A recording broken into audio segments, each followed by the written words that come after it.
De regresso à Comissão Executiva, hoje estamos a falar de parcerias público-privadas. Então, a ver, interrompi-o há pouco, estávamos a falar da necessidade de redimensionamento, da necessidade de planear os projetos de parceria público-privada e depois da necessidade do financiamento, óbvio. Muito bem, efetivamente, e como estava a referir, digamos, há aqui várias partes envolvidas nas parcerias público-privadas, desde logo a entidade concedente, o Estado, por assim dizer, ou central, ou portanto o legal, podem ser os próprios municípios o concedente, o concessionário e também, digamos, os bancos. E relativamente aos bancos, eu chamo a atenção que de facto tem que ter também aqui um papel, digamos, bastante determinante na própria avaliação dos projetos. E na avaliação prévia e do risco que os projetos também têm. Outro aspecto que também quero chamar a atenção é os instrumentos de cobertura de risco. Caso efetivo dos swaps. Tem-se assistido a alguns swaps que têm sido montados, digamos, de uma forma muito onerosa. Portanto, tem que haver alguma reponderação também. Muito onerosa para o Estado, mais uma vez.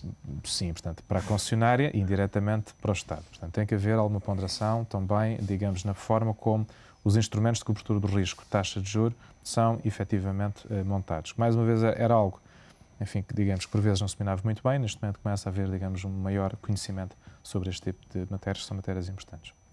Rui Martinho, no meio disto tudo, isto de facto tem que ser feito, mas há experiência, há pessoas supostamente qualificadas a trabalhar nas coisas. Houve uma auditoria do Tribunal de Contas, se não estou a errar, há cerca de 2 anos, a falar sobre os riscos das PPPs e o que é que devia ser... Os encargos futuros... E o que é que devia tem sido muito mediatizado. Agora ainda se cria uma empresa pública. Sim. E depois, no meio disto tudo, esperemos que não, mas estarmos a falar... Quem é que faz a avaliação de quem avalia, não é? Bem, eu ia ainda voltar um bocadinho atrás com a história da empresa, porque realmente nós temos um bocado a ideia em Portugal que se criam empresas para tudo, mas eu acho que a criação desta empresa, às vezes com razão, ou muitas vezes com razão, mas o facto desta empresa pública ser anunciada, eu penso que é um bocadinho o reconhecimento da incapacidade e de uma certa irresponsabilidade que houve no passado. E, portanto, é um passo adiante. Vamos lá ver. Vamos lá tentar corrigir, criando uma outra estrutura. Agora, não podemos cair, e os meus colegas foi o que há pouco disseram,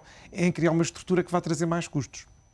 Portanto, vamos ver, mas é inevitável. Vamos ver, com alguma esperança, se faz uma estrutura verdadeiramente profissional, muitíssimo técnica, nada política, que era o ideal, e com uma estrutura muito leve em termos de custos. É possível fazer isso. Agora, vamos ver ou não, vamos aguardar mais um tempo, porque eu acho que quem anuncia isto e ao mesmo tempo extingue o outro gabinete que acompanhava as PPPs, que era um GASEPS, que existia desde há 4 ou 5 anos, tem a ideia de que esta empresa é a curto prazo. Dele, é? Portanto, deve começar já no início do ano. Vamos ver.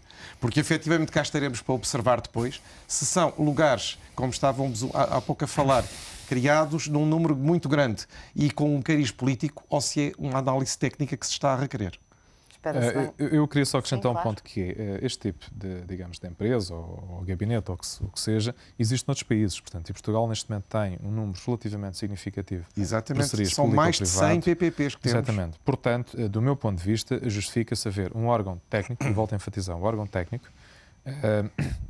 portanto, as pessoas deviam ser nomeadas com total distanciamento político, na minha opinião, para fazer de facto o acompanhamento das parcerias público-privado, fazendo aqui, numa fase inicial, auditando nomeadamente os modelos financeiros, portanto os casos base, quer do lado do concorrente, quer do lado também público, na própria determinação do custo público comparável. Isto é, este gabinete, do meu ponto de vista, não irá substituir os assessores que o Estado tem que ter em cada uma das matérias. É um gabinete que tem que acompanhar os vários projetos. Tem que ser um gabinete de cúpula. E é preciso também que cada um dos projetos esteja direcionado para aquilo que efetivamente vai fazer, porque aconteceu muito no passado também, às vezes até foi a réplica de projetos que serviam para um caso e depois se aplicavam ao outro. E isso também... Efetivamente. E aí, enfim, digamos, é um aspecto, digamos, de bastante relevo, que é nós, no nosso país, por vezes, queremos poupar trocos e perdemos milhões. E é isso que tem acontecido em alguns casos.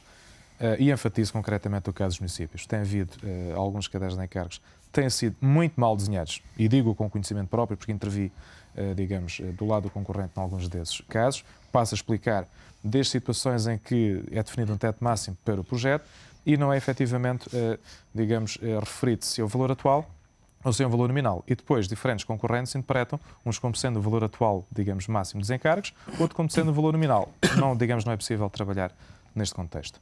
Portanto, tem que haver um esforço, digamos, na fase de planeamento, gastar um pouco mais de dinheiro para que esse dinheiro seja poupado na fase seguinte, que é na fase quando vai ao investimento. Franco Alves, e depois, neste momento, para fazermos este planeamento e tendo em conta que vamos criar um organismo para avaliar, era bom parar tudo ou há coisas que neste momento parar, pensar, avaliar, ou há coisas que neste momento não faz sentido? Nunca se pode parar tudo assim, mas eu acho que há um fator que nos condiciona, e aliás a discussão só está desse tipo por esse mesmo fator, que é a ausência de capacidade financeira para fazer novos projetos. Quer dizer, isto chegou a este ponto porque... E para pagar estes, não é? E também, bem, isso vamos ver no futuro, mas pelo menos aquilo que é novas operações financeiras para suportar projetos que neste momento estão em discussão, essas não vão existir enquanto a situação geral dos mercados financeiros e particularmente da dívida pública, no caso português e não só, se mantiver. Né? Portanto, eu acho que tudo isto está em discussão exatamente por isso, porque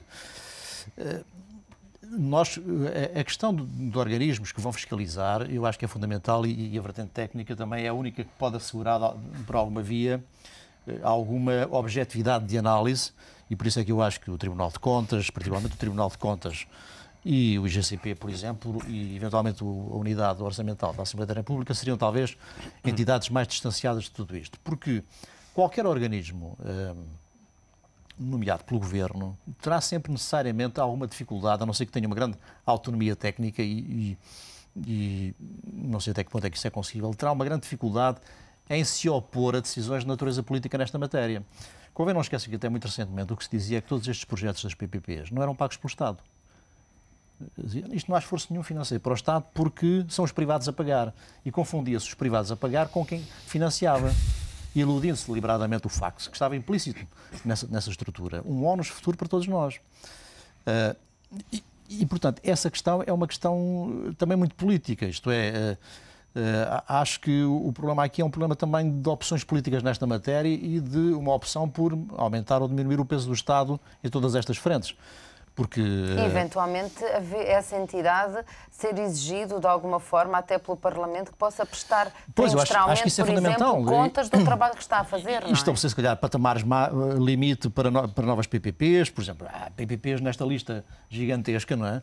Ridículas, quer dizer, uma PPP para construir o Centro de Atendimento do Serviço Nacional de Saúde. O valor é pequeno, 4 milhões de euros, mas mostra o caricato a que se chegou nesta matéria, que é claramente na mente... Sim, não são só grandes hospitais, por exemplo. Na mente de quem está a gerir tudo isto. Exatamente, se vemos a lista. Vamos usar PPPs para fugir à orçamentação de dívida. Ou portanto, então também acaba por ser, em certa medida, acaba por ser também um negócio para os privados, para determinados privados, ou não? Claro, haverá sempre, evidentemente, os privados aproveitam a oportunidade, os bancos não são inocentes nisto, sim, nem jamais serão. Eu penso que o motivo essencial é a desorçamentação. E, aliás, se vir aquele relatório que é público, que foi publicado em julho das PPPs, vê exatamente este facto. É que há os grandes hospitais, Braga, Loures, etc. Há as grandes obras rodoviárias e depois há coisas mínimas que não têm qualquer justificação. Aquilo não era para ser uma PPP, para passar o mesmo processo, para ter as mesmas tramitações. Deviam haver ali limites. Onde é que se faz uma PPP, quando é que se justifica e depois a tal questão, profissionalização total dos dois lados, privados e públicos, no planeamento ou planificação, no seguimento da obra, no apuramento de desvios, até à fase final.